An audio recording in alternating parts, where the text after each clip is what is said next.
the mask is off now.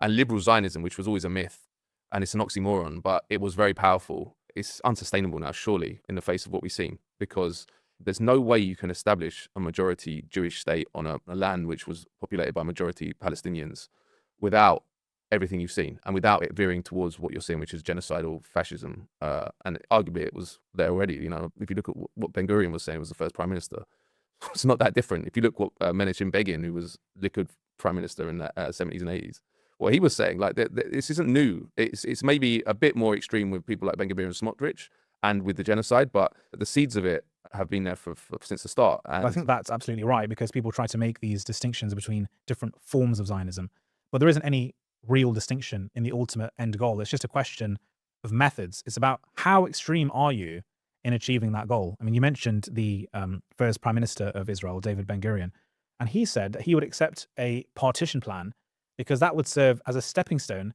to colonizing the rest of Palestine. And he was a Labour Zionist, whatever that means. So, you know, it was ultimately, in his mind, always a temporary thing, the idea of partition and two states.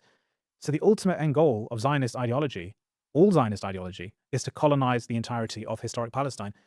And to many Zionists, actually, to colonize beyond that. Yeah, and also one of the main ideologues behind Zionism is Vladimir Jabotinsky, right, who wrote this famous essay in 1923 called The Iron Wall. And he's often pointed to as like the sort of intellectual godfather of the Likud party. But they all subscribe to that idea, which is that you have to basically kill Arabs long enough that they're scared of the Jews and they won't fight back. And they'll only from a position of complete strength will we be able to dominate and negotiate with the Arabs around us.